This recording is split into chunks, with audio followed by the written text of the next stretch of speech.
Jordan, is he single-handed for Chicago? What's the story there? Too much for one man to try and beat the Boston Celtics. Other players have to get involved. I think it's going to be more of a 5-minute. All right, welcome back to the channel, everyone. Today we are going to react to the much anticipated part 2 of Uncut Hoops, the truth about Michael Jordan's career. Part 1 was awesome, covered his rookie season as far as mainly as far as his playoff performance went, and Uncut is on a mission to debunk some BS that has been said about Michael Jordan as far as a method to promote their guy LeBron James as the greatest of all time. And I believe he's going to, this is a multi-part thing, and this is just part 2. So I'm looking forward to this entire series. Hope you all are too. The second Uncut put his video out, I had a ton of requests from everybody in the comments to check this out. So here we are. I'm going to link the original Uncut video for you guys, so you can check that out. Check out his channel. If you haven't subbed over there, you probably should go do that. Everybody else, please leave a like to this video. Let's do this. You watch guys dunking and everything, but he had a different kind of bounce. You know, jumping and dunking, and I was like, okay, all right, that's kind of nice, And then the game started, and this dude was so fast and so quick. He was like, wait. Michael was a pure shooter, too. A lot of people didn't label him as a pure shooter because of his athleticism, but I think that he was one of the best shooters to ever play. Top 5, top 10 shooter to ever play. When discussing Michael Jeffrey Jordan's career, everyone always looks at the championships, the three-peats, and the dominance in the 1990s. And while those moments, those iconic plays, they should be remembered first and foremost, Michael Jordan pre those championships and pre the 90s also had tons of great moments that nobody talks about and they get overlooked. Case in point with 1986. I played golf with Michael on the Saturday before that Sunday game, and we played 36 holes, and I took a little bit of money from Michael that day, and that might have been a big mistake. That's all I needed. I love that podcast, by the way. The Knuckleheads. It's really chill. All I needed for him to do that, and it became personal with me. With 8 on the clock. People use that clip for everything now. Jordan ties the game. But it's true. 63 points, and you're looking at an all-time record. An incredible playoff performance. I've never seen it before, and I had never seen it after. That wasn't Michael Jordan out there. It was God disguised as Michael Jordan. Wheels fades off balance. Absolutely amazing. So as you guys might know, Michael Jordan 86 was a sophomore in the NBA and looking to build on a very successful rookie campaign. Now, unfortunately for Jordan and Bulls fans, 3 games in the year broke his foot and missed the following 64 games. Yep. Now, the Bulls in Jordan's absence, they were a pitiful 21-43. Yeah, this is what I always try to tell people, is the Bulls probably wouldn't have made the playoffs if it wasn't for MJ coming back prematurely and then fighting with the organization to get more game time. Why did he care so much about making the playoffs? It's because when he was drafted, he promised, well, he didn't promise, but he said, I'm going to do my best. Like, my goal is to make the playoffs every single year. That was one goal. 2, another one of his goals was, I'd love it if we can become a dynasty someday like the Lakers or the Celtics. Bro accomplished both things, but this season was hard because he wasn't supposed to be out there playing. But guess what? He made the damn playoffs. And then he loses to possibly the greatest team of all time in the 86 Celtics, and people shame him for it. Now, we didn't shame him for it back then. We were damn impressed. Like, holy crap, who is this second-year kid? For the majority of NBA players in today's era, they would have just packed it in, called his season, and looked forward to the next year being 100% healthy. Yep. For Michael Jordan, he wasn't about that, as he pushed back for his management, the coach, to get back on the court and actually make the postseason. Do you think that there's something to this business of wanting a better position, getting in the lottery? I hope not. I mean, that just shows the losing attitude, and not just on the team, but in the front office also. We should always go out and try to win. And the Chicago... Yeah, it's funny. That's when the organization and him did not see eye to eye. because the organization is thinking, all right, sit him for the rest of the year. We'll get a good draft pick. We're not going to make the playoffs. We'll get some help for next year. MJ is out there secretly in Chapel Hill training and playing scrimmages against college players and stuff, like just to get back into the game, even though he wasn't allowed to be doing this stuff. Management did not want him to play anymore. He had a broken left foot. He wanted to play. They said, okay, you can play. They wanted to limit his minutes, and they did. However, he had to sit down with 30 seconds to go and the game on the line against Indiana. Yeah. He wanted to play. The crowd howled, and Michael Jordan put his foot down and said to the Chicago Bulls management, I'm going to play basketball. That's what I am, a basketball player. And they had to back down, and Jordan has played. And one of the great tributes to integrity and credibility in this sport is on the shoulders of Michael Jordan, I believe. Those clips right there are so vital, so important. It gets Yeah. the foundation of Michael Jordan and what he stood for as an NBA player. As losing on his watch was simply unacceptable. Good Lord. Doesn't matter the odds, how bad his team was, he wants to compete, play, and have a chance to win a championship. Now, of course, this Bulls team in '86, winning a championship really wasn't in the cards. As looking at their first round matchup, they were playing the mighty Boston Celtics, led by Bird, Parrish, McHale, DJ, Bill Walton, and Hall of Fame coach K.C. Jones. When discussing the best teams in NBA history of the '86 Celtics, they're on a short list of the best teams ever. As looking at them in '86, the best defensive team in the league and a top 3 offense. The Celtics going in Game 1 versus the Bulls at home had won 33 straight games, and on the season had gone 40-1. And when looking at the Bulls' record being a 30-win team, Damn, man. they had lost to that bad a team at home since 1981. Guys, 40-1 at home. What a record. Long story short, the Bulls were a lamb being led to slaughter. Hold up. 80. Okay, so the Bulls were 30-52 on the road, 8-33 at home. They were much better, 22-19. Yeah, so that's the team, guys. That's the team. That's the team we're shaming. Yeah, like you were supposed to defeat that Celtics team. Are we serious here? I can't believe this is a thing these days. Long story short, the Bulls were a lamb being led to slaughter. Yeah. I have a bad feeling about this. Now, looking at the actual series Game 1 in the Boston Garden, Celtics vs. Bulls. Michael Jordan this Game 1 quietly scored 49 points. For really any other player in league history not named Michael Jordan, this Game 1 performance will be an iconic game and a staple for the career going forward. For Jordan, it's a minor footnote.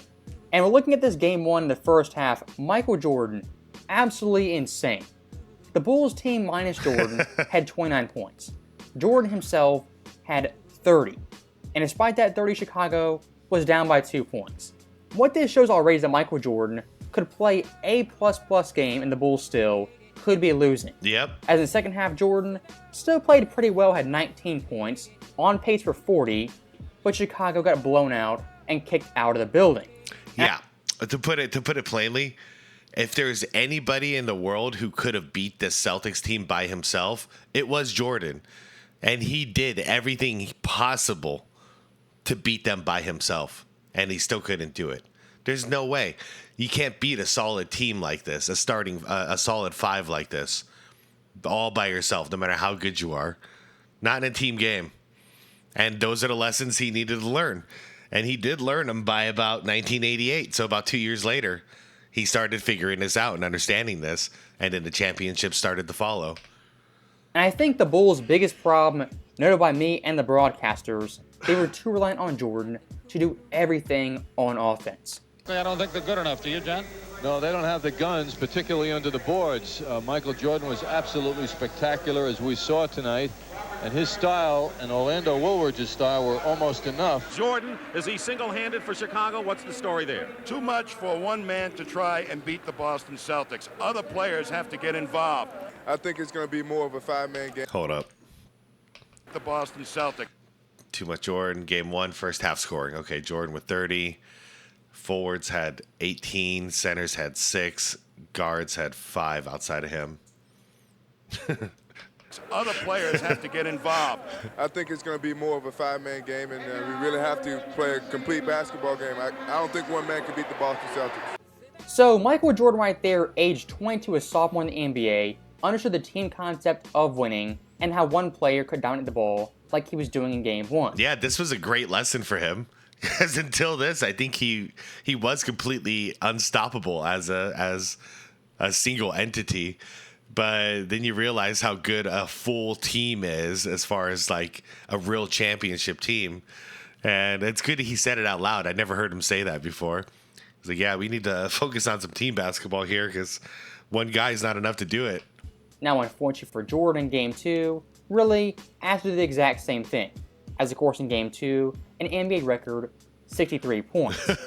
Now that right there, for the majority of NBA fans who know history, they know Jordan in Game 2 dropped 60. Now, what you might not know is that Jordan, in the second half alone, scored 40 of those 63. So the first half. So he did try team ball the first half. Second half, he said, screw it. We got to try and get a win. NBA's all-time record books for points in a single half, Michael Jordan actually holds the record with 40 points. The current quote-unquote official record is Kevin Durant at 38. Interesting. Now, one more. What did Kobe have when he had 81 in the second half? Thing that's overlooked for this game is Michael Jordan's play in the clutch. Oh, this is the playoffs, ain't it? This has got to be a playoff thing. My bad. As looking at the final 2 minutes, it was anyone's ball game with Michael Jordan delivering for Chicago numerous times on the offensive end as well as the defensive end. Now with their victory over Washington, Michael Jordan has been a sensational show again, becoming only the second team to beat the Celtics in the Garden this year. Harris, McHale, offensive rebound. The tough penetrator. Celtics by 1. All eyes on Jordan. That first stat, man. Short. Bird fires it up blindly. Harris loses it to Oakley. He get a foul call that time. Parrish has the rebound, and a nice knockaway by Jordan right into the hands of Oakley. It didn't look like a That's foul. the change the Celtics made. He was quick like that, like a cat. Clock running down, 3 seconds, 3-point shot, no good. Man. And a foul, late sweep. Oh yeah, 2 free throws to go into overtime. And this is pressure. Wow, back then, man, uncut. I know you watched this footage. Did he get 3 free throws on that 3-point attempt, or back then they only gave him 2? What I'm trying to figure out is did he miss one, or did he ice both? Because I think he iced both to push it to overtime. Or anybody else, let me know too. I'm pretty sure he iced both. Now, those 2 shots from Jordan right there to force OT, 2 of the most overlooked shots of all time. I mean, think about the circumstances. Michael Jordan, 22 years old, a young pup. I got them shoes. Boston Garden by himself, do or die, miss one, you lose. I mean, that pressure, that is immense pressure for a 22-year-old. All right, I think that answers the question. So he got 2 free throws off of that. Yeah, that's what I always thought. I always forgot that because we usually don't show the clip of him getting fouled at the 3-point line on the shot. So that's high pressure, guys. Like, if you don't know, that's the highest pressure, even worse on a technical situation like that where there's nobody there. Like, it's just you. It's just you. And why was it this situation? What was that call? Because this is like an 86. What would this call be? Is this a technical? Did somebody get a technical? Why is he alone? But yeah, that's the highest pressure. There's nobody there, just you and then the crowd beyond the basketball, the basket. And he iced both. That's how you knew. We already knew this guy was clutch. And of course, Jordan, now not just 1, but 2 consecutive free throws. And looking at Jordan's overall numbers in the fourth quarter, 18 points, 1 assist, 6 of 9 shooting, and missed 2 free throws. Michael Jordan, compared to his Bulls team in the fourth quarter, was responsible for 20 of their 25 points.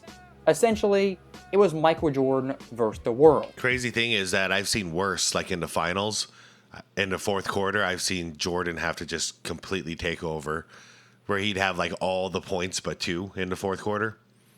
just to seal a win. So some things didn't change, but he did get a lot more help for 3 quarters later on. Now, looking at the next 2 overtimes for MJ, in terms of clutch time play, clutch time heroics, it was kind of a mixed bag. Here and there, great plays, other moments, not so great plays, and crucial misses. Yeah, hero ball. They're this close. 3 on the shot clock. Jordan, basket, good. He fouls out with 15 points. 15 up after this game. 123-121 Chicago Man, in they overtime. still have it. Jordan. They're trapping the hell out of him. 16 apiece in overtime. Going into the session. Jordan over Ain. It goes to Borzine. He's got to get rid of it. Here's Jordan. Jordan with a jump shot. Oh, Jordan man, that could have gone. That could have gone. An hour and a half ago. Ainge guarding Michael Jordan. Imagine how tired he is. And hits it. See, back then, so he figured out how to play against a double team as far as how to still get his shot off. No problem there, MJ. But he didn't figure out how to play the double and triple teams and hit the open man very well yet. I still think that didn't really truly happen until about 88. But it's funny to see. This is what Jordan would have been like similar to like a more explosive James Harden if he didn't learn how to stop playing hero ball, because that's who Jordan was when he came out fresh out of the gate in a crappy Chicago Bulls team. He was like, well, I guess it's up to me. And he just played hero ball. And unfortunately, Harden never really stopped playing hero ball.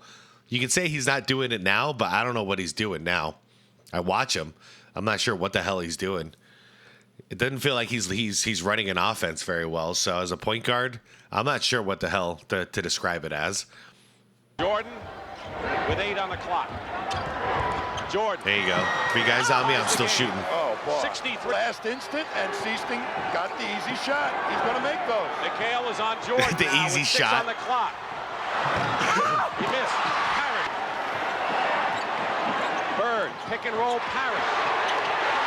Yeah. Paxson looking inbound. Woolridge.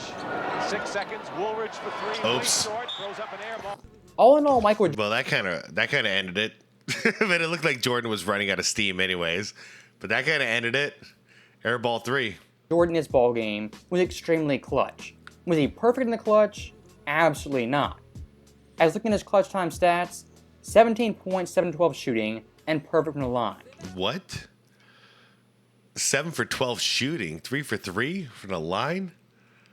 Okay, that's a lot better than I would expect him to be. Damn. Okay, 4th quarter and overtime stats, 27. Oh, so that's 12, 17 minutes. He got 27 points, 1 assist, shot 10 for 16, and 7 for 9 for the line. That's pretty damn good considering he's playing hero ball. Like, that shooting percentage is insane. 4th quarter numbers, also highly impressive. 27 points, 1 assist, 10 of 16 shooting, and only missed 2 free throws. Not bad. Yeah. This game from Jordan Not was the bad at all. entire arsenal. Great Was defensive that Independence Day? plays, on-ball pressure, help defense, as well as scoring in a variety of ways. Bank shots, layups, dunks, transition, half court. Come on, Bird. Michael Jordan in this ball game let it all hang loose. Now let's be very, very clear right here. This Celtics team, they were a great defensive team, specifically in the paint and at the rim. And despite that, Jordan finishing through 2 guys, 3 guys, double teams, triple teams, routinely. That level of resistance in the paint at the rim, compared to basketball nowadays, is night and day. With 4 minutes to play here. Yeah, look how wide open this is. Doncic gets it. They double team now. Walton has come out to meet Jordan. Look at that. You got 5 bodies. 1, 2, 3. 1, 2, 3, 4. You got all 5 bodies in the paint here. Versus 2, but 1 is behind you. It's a little bit of a difference. He uses quickness and it works. Kyrie Irving, 6 points, 2 assists, just 3 of 9 from the field in the first half. Doncic. Once again, what is this? You got 1 guy floating around, but he's really guarding out here, so he's not going to commit to anything. This guy, he's boxing out. He's not doing anything either. And we got Tatum up here, who's already behind you, because there's nobody waiting to help. There's no help. Once you blow by your 1 guy, that's it. And I was wondering how Luka was able to get so many points off in the paint until I was watching a bunch of Dallas games last year. It's because all he's got to do is beat his one guy. 6 points, 2 assists. There you go. He's not even fast. He's slow. Look how slow this is. But you get ahead of your one guy. Tatum can't get in front of him or else he's going to get a foul at this point. And you can't use a forearm or anything. There's no hand checking. So you got to just let him go. First half. Look at that. Uncontested. Gets inside. Tempo away from the Celtics trying to. Michael Jordan right now. 10 points. Look at this. This is a whole different ball game. Again, you got 4 guys in there. So, okay. Tempo Okay. away Let's see Jordan from beat his the guy. Celtics trying to. Michael Jordan. All right. He's not able to get past him because defenders were able to stay in front of you back then. Now. Yeah, what are you going to do? Back to the basket. Now you got another guy trapping you. So you got to split him. Okay. You split it, and now you got another guy waiting for you down low. You got the body, and you got to get the shot off. Can you see how different this game of basketball is? It's not even the same sport anymore. This is so freaking different. James, and what a great shot. To become Oh, not again. stellar defensive team. Yeah. Tail. He's gonna There it have to is. make Once again, I'm sorry to do this, Shot. but I'm not. All right. So you're gonna beat your one guy. All right. No help. Nothing. No help. Still. So it's really not that hard what Luka's doing. Once I figured it out, it was like, oh, you just beat your one guy, and then he's using his body. It's actually this part smart because he's going to use his body to feel behind him. So he's going to start slowing down, and he's going to start checking with his shoulder and his back to see where Horford is. So he feels him. He can't get in front of him because if he does, he's going to get a foul called on him, and he just follows through. Tail. He's going to have to make a switch pretty soon. 6 points All so right, far blow for by your Kevin guy. McHale. Jordan. He had to go under everyone. To give you guys some perspective, Michael Jordan in his career, he dropped 50-plus points twice for the best defense in the league. Of course, once versus Boston, but also versus the Knicks. In all the league's history, only 2 other players ever have scored 50-plus points versus the best defense in the league. Yeah. That being Elgin Baylor, as well as Jerry West. Nice. And if you want to look at the top 2 I'm hearing games, Jerry West on a lot of records lately, and I'm feeling like I haven't done my due diligence on his playing career. I'm just saying that out loud, speaking it into the abyss because I got to correct this. of all time, the top 10 scoring games versus number 1 defenses, Michael Jordan on this list in 86 alone has 2 of the top 10. Of course, 49 points, as well as 63. But for the entire list, has 3 of the 10. Damn. What these stats show about Michael Jordan is that versus the best teams, best defensive teams, his level of play got even higher than it normally was. Didn't get worse, remained the same. He actually got better versus the best. Michael was spectacular, and sometimes you get hot and you score a lot of points. But that day in a playoff game in the Boston Garden, that was special. Obviously, he was talented. Scored that many points. I don't care if it's in the church league. 63 is 63. We just didn't want him making a reputation off us. Yeah. He is. And by the way, Chief hates him.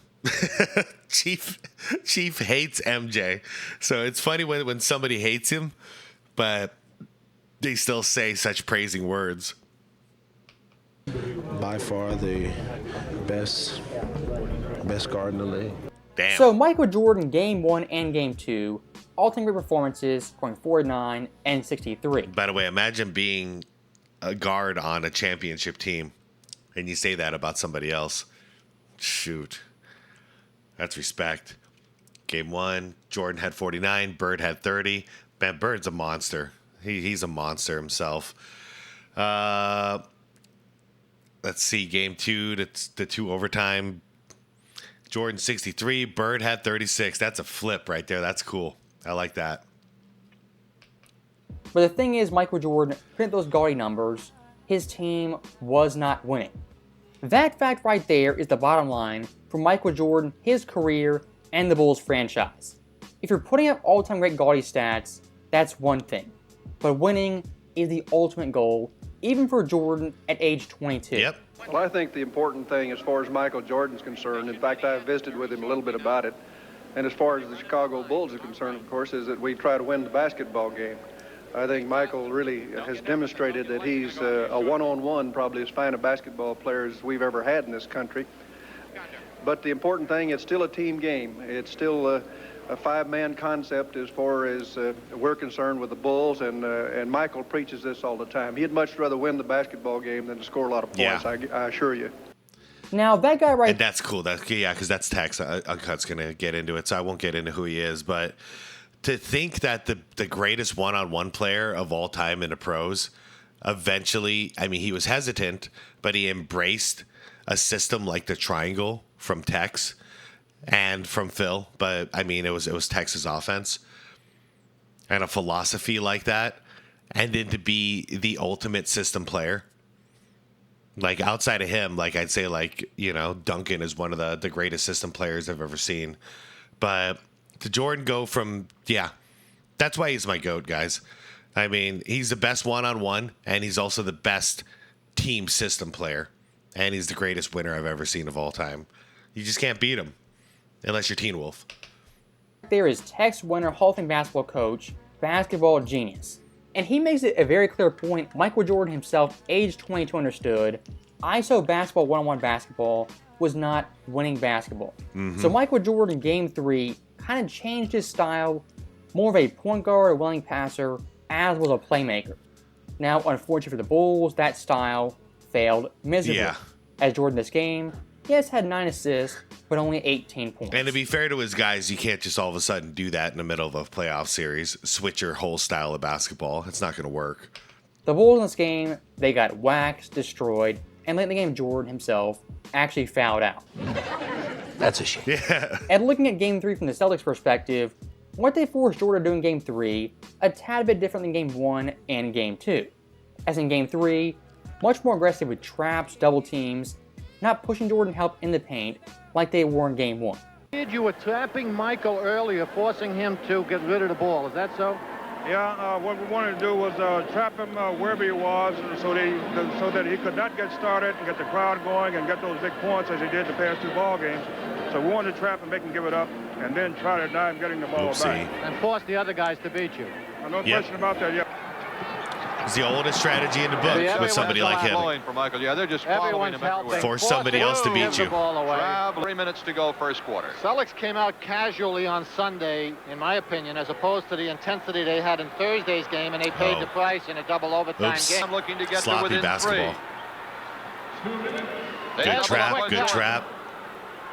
You know, we couldn't just let Michael be a playmaker. So we wanted Michael to shoot a lot of jump shots. And he didn't have he wasn't known as a great jump shooter. He was a good jump shooter, but he lived at getting to the free throw line and getting to the rim. Yeah, he did. Now those clips right there. Think like LeBron James' whole career. That's how MJ was the first couple of years. But MJ already was a better mid-range shooter than LeBron at his peak. But the same kind of mentality of I'm gonna put the ball down on the ground, head down, and go to the basket. You know, it's just Jordan had to do a lot more tricks in order to get there because of all the contact. But it's the same basketball mentality. After a couple of years, Jordan really started honing in that post game, and he realized that this is his version of a skyhook, a shot he can get off anytime he wants. He needed that because he was using all this energy playing iso ball, and it wasn't getting it done. So, yeah. But his game adapted quick because that's what people were doing. They were going to trap him anytime he wanted to go drive the ball, and if he wasn't, they didn't dare him to shoot, but they would single coverage him out there. So that's the cleanest look he's going to get. So he's going to be forced to shoot jumpers, and it's no wonder why he ended up being the greatest mid-range player I've ever seen, because he knew they were daring him. You know he knew. Danny Ainge, Casey Jones, very, very insightful for how they beat Chicago and stop Jordan. And looking at Ainge specifically, he said their game plan was make Michael Jordan into a jump shooter. Now some might say Michael Jordan, well, why they're doing that is because he couldn't shoot. Actually, not really true. See, they're going to let him go right now. No, it's not that he can't shoot. It's just that his percentages, it was lower out there versus when he drove the ball. But see, now it's like, okay, We're going to go easy on you. You can take that shot if you want, buddy. But if he takes 2 dribbles in, he's going to have multiple bodies come at him. Why Boston made Jordan a go jump ahead and take shooter a shot. is because 1, Jordan, if he's not driving, being aggressive, can't create for teammates, and 2, shooting jumpers, long-distance jumpers, mid-range and threes makes Jordan's game way more passive. Michael Jordan at his best is driving, getting the paint, finishing at the rim, and creating for teammates. If he's just shooting jumpers, he can still be effective, but not all-time dominant. Yeah. And looking at his shooting breakdown Boston in the series, from the mid-range Jordan, 44%. In the paint, not at the rim, 52%. In the paint at the rim, nearly 60%. And from 3, was 1 of 1, 100%. Yep. So, I mean, it's not great, but yeah, the percentages, it is lower. So what are you going to do? You're going to play to percentage. Just hope to force him into mid-range. It's still not great because the guy's shooting that much and shooting 44%. That's pretty damn good as it is. But if he gets into the paint, it increases. So you got to trap him. It's a good strategy. 60%. And it worked. And from 3 was 1 of 1, 100%. And looking past Michael Jordan, the jump shooter, we have Michael Jordan, the fourth quarter overtime player. Jordan this series, on average, scored 13.3 points in the fourth or OT. That number on its own is glaring. But for some context historically, that number, it ranks 6th all time. The players in front of him, Kobe 08, Amari 05, Jamal 2020, Butler 23, and Jordan 97.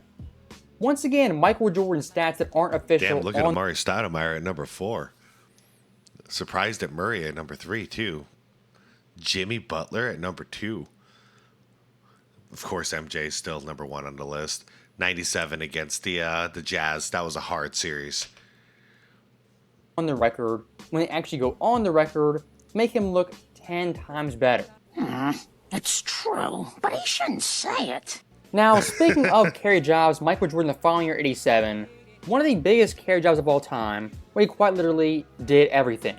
As looking at his scoring, a whopping 37.1 points per game, the highest of his career, the most in the NBA by a mile.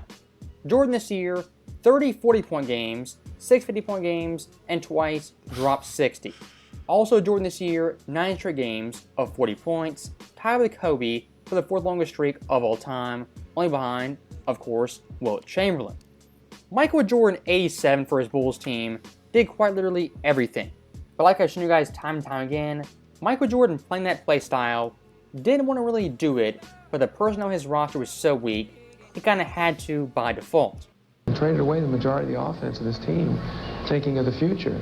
And Michael had an unbelievable burden placed upon him to score. We've tried to do it in a team concept. Michael does not dominate the ball. We try to run him off picks. We try to get him in areas on the floor where he can use his creative ability without having to fight 3 or 4 guys. You know, I've been a new coach. We've got new players, new system, and it takes a while. You know, we go into a city and they talk about Michael Jordan. So 87 is when he started playing off the ball a little more. Okay. So it's still a couple of years before the triangle got implemented, but he was playing off the ball a little more. So that gives everybody more of an opportunity to get involved, get shots off, less energy for Jordan, less attention on Jordan, and somehow he still had 37.1 PPG that year. How the hell did that happen? What the hell? Be in town and the Bulls might come along with him. It's a team of Michael Jordan and a cast of others. Let's define exactly what you did. I mean, 37 points per game. You took 28 shots a game. You were your team's offense, weren't you? I was in the sense that we had to expand a lot of the other players' roles offensively, and it took some time for them to do that. You know, I don't like to lead the league in scoring. I think that's stereotypes you as an offensive player. But I think that other parts of my game was not acknowledged as well as it should have been. When discussing the best basketball players of all time, scoring... Man, look at that stacked. 35 points, 6 rebounds, 7 assists, 4 steals, 2 blocks in the playoffs. Almost all of them have that. Defensive impact, high-level defense, some of them do, but the majority of them simply don't. Michael Jordan, 87, not just a great scorer, but defensively, an absolute menace and terror. As looking at the overall numbers, Jordan, 4th defensive win shares, 6th in defensive plus minus, 2nd in steals, and 1st in blocks among guards, 16th overall. Michael Jordan's defensive stats that year were highly deserving of an all-defensive team. Unfortunately for him, he was snubbed despite being top 10 in the DPOY voting. But honestly, the all-defensive teams in this case, I could really care less. The eye test watching Jordan play as a defender, I mean, it was controlled chaos, double teams, hounding ball handlers, help defense, weak side, strong side. Michael Jordan 86, especially 87, was a menace on the defensive end. Larry Bird from the free throw line. I'm just gonna say I'm gonna make a crazy statement here. Where is Banks he? Where is and he? Sellers in there. Okay. Of course, he In a playoff series against prime Larry Bird, it's evident Michael Jordan was the best player on the court. I'm gonna say it, and that's against a prime Larry Bird, a dude who's on my top 5 all time, and this is a young baby Michael Jordan, and it's evident that Michael Jordan is the best player on this court, day in, day out. However, Larry Bird, he's got a way better team, a way better system, way better organization, franchise, coach, you name it. And also, he's a better leader at this point than MJ was. But when we're just talking basketball skills, MJ's the best on this court already. He just needed the proper pieces to be put in place. And once he did, 6 rings. getting a rest. Walton's out of the game, but they're going back inside now to McKinney for the fourth quarter. You have a double team back for Azim. They're chasing Bird out of the low post. Look at the hustle. A block by Jordan. That's a play. Great passing by Boston. Great block by Michael Jordan. Tremendous block. Foul. Indicates confidence. That's a foul. There's Jordan with another But it's the 80s, so no Quick foul. release. Dennis Johnson open for the jumper. We got a finger on it. I gotta keep harping on this. Michael Jordan, the defender, is underrated in 2024. Yeah, yeah. These defensive plays for Michael Jordan, not only smart high IQ plays, but had the ability, the agileness, the quickness to actually follow through and complete those plays. And the biggest part about Jordan defensively, his help side defense, shot blocking in general, is like Derek White stuff on steroids. Now, staying with 87 Jordan for 1 second, looking at his playoff series versus Boston yet again, the Bulls... That's a center, you guys. Oopsie. I mean, this is a big dude, man. This is the Chief. Look at 87 Jordan for 1 second. Looking at his Bop. Man. Yeah, all that energy he used on a defensive end shocks me more than anything else. Because how did he have so much gas left in the tank to put up all those points on the offensive end?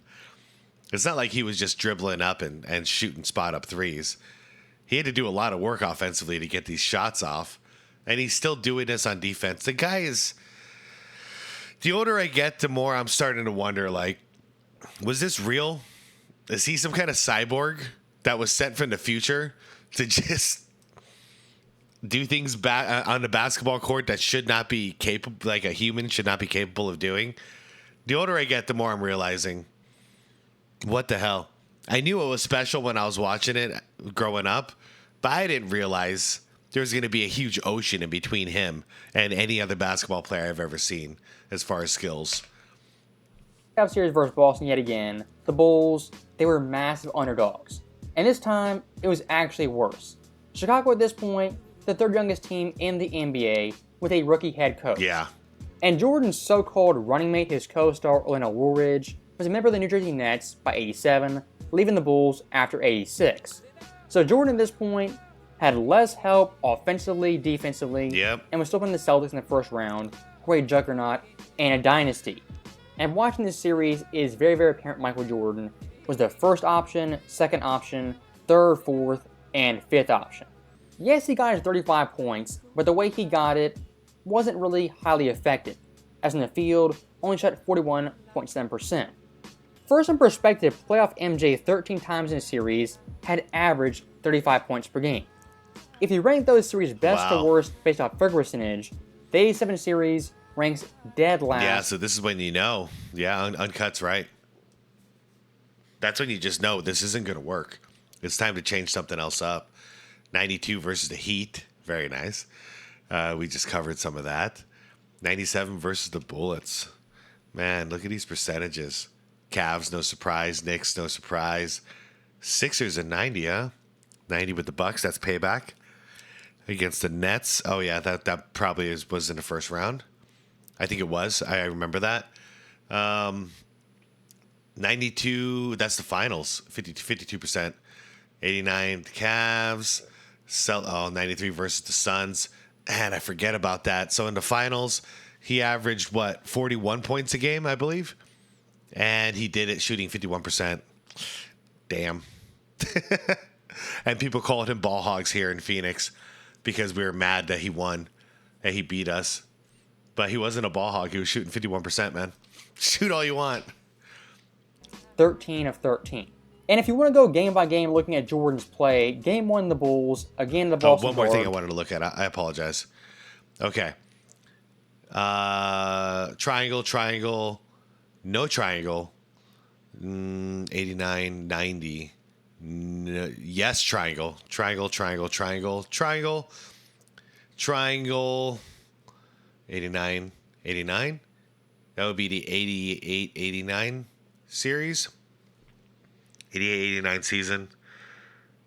89, 90. No triangle. Okay, so my whole point is the majority of the high percentage series he had was when he had a good system in place. Except for 1, 2, 3. And if you want to go game by game looking at Jordan's play, game 1, the Bulls, again, the Boston Garden. At halftime, it was a blowout. It was over. They're down by 19 points. Oh, yeah. That's rough, buddy. Hey, Avatar. Surprising to me, this game actually wasn't over at halftime. Michael Jordan in the second half, especially the fourth quarter, had a very, very effective game. As in the fourth, 10 points, 3 dimes, 3 of 7 shooting, and perfect from the line. Jordan with 34 points. And his teammates also have confidence in his ability. This game they're doubling Bird. They wanted an illegal defense call, didn't get it. Big basket by Dennis Johnson. Yep, DJ. Sedale 3 at the shot clock buzzer. It's tied at 102. In contention. Larry Bird. Parrish over the shorter bank. Yep. Big bucket by the Chief. 15 seconds on the clock. They could get a anybody can score at any point on the Celtics team. They're going to need to get a shot here. Sellers stepped on the baseline. Now, stopping those clips right there, much like 86, the Bulls, they could do just enough to hang around, be competitive, but in the fourth quarter, the crunch time moments just kind of collapsed. And last play, down by 2 points. Who do you blame? Brad Sellers being out of bounds, bad spacing, or Jordan going airborne? I mean, take your pick. Yeah. Now, looking at Game 2, Jordan, unlike Game 1, not really noteworthy. Yeah, Jordan scored 42 points, but his 42, not really that great of 42 points. Down by 10 points in the fourth quarter, not that meaningful. Yeah, for sure. So looking at Game 3 in Chicago, face elimination, this game from Jordan, it is by far one of the roughest games of his career to this point. As Jordan at home down 0-2, yes, scored 30 points, but on 30 shots. What did you say? That's what I thought you said. For Jordan's entire playoff career facing elimination, that percentage is the worst of his career in elimination games. Long story short, Jordan this game was absolutely awful start to finish. And that insult to injury, Jordan and the team in the fourth quarter completely self-destructed. As Jordan in the fourth, 0-6 shooting, only managed 5 points. The Bulls team as a whole shot 20% and missed 7 free throws. Out of all the Jordan playoff games thus far in his career, that being 10 total games, this one takes the cake as the worst and the most embarrassing. As looking at the fourth quarter of Chicago, they were up by 7 with under 9 minutes left. From that point on, the Bulls were outscored 34-17 by the Celtics. Yep. Watching Game 3 in Chicago, the biggest problem It's a champion versus the puppy. Because the Bulls were little puppy dogs at that point, and this was a well-oiled championship Celtics team. Bulls. You have 4 guys watching Jordan go They ISO. got Bill Walton just lurking around with a bad knee. It's still just waiting to activate at any point. And do everything. And if Jordan's not cooking, the offense really can't do anything. They're stagnant and they're ineffective. To that point, the Bulls and Jordan himself, that is by far the biggest problem for this team and their lack of success in the postseason. He ain't lying. So that right there is the end of the video and part 2 of 12 for the Jordan Files. 2 of 12. As always, thank you guys for watching. Hope you enjoyed it. I'll see you next time. Man, Uncut, are you going to cover his whole career? I hope so, dude.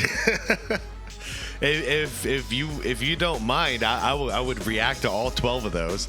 Like, if you cover his entire career, because this is great. This is great. Yeah, man, Uncut, great job. I'm just blown away. You did a lot of great work here, and I gotta say, I love that. Even if it's a damning statistic or whatever, Jordan falling apart in the fourth quarter. Not necessarily Jordan falling apart, but the team falling apart in the fourth quarter. The worst performances. I'm glad you're being honest and real about it, because this is part of the hero's journey. I think of like Star Wars, A New Hope. Luke Skywalker is just like a little brat, a little whiny brat in the beginning of the movie, and then by the end of the movie, he's the hero blowing up the Death Star. But it's something special because it starts out with just like, who is this kid? There's no way this kid can make an impact on in the galaxy, and then it turns out he does. But you got to see him fail enough times in order for it to mean something and have an impact. And Jordan's career did just that. We watched him fall down in the beginning until we wondered, is this dude ever going to succeed? And we all wondered, can this guy ever win? And then, boy, did he win. He became a Jedi Master, and the rest is history, man. Anyways, Uncut, fantastic video. Thank you for putting this out there. I hope I hear from you in the comments, and yeah, let me know if you can. Are you doing his entire career? Everybody, let me know what you thought about this video. Head over to Uncut and give him a like and a sub if you haven't done it yet. That is if you like this content. Yeah, and leave me a like and a sub. More stuff like this on the way. And I got nothing else to say except for just fantastic video. Fantastic stuff. All right, I'm out of here for now. I'll see you all later. See you all in the comments, all right? Peace out.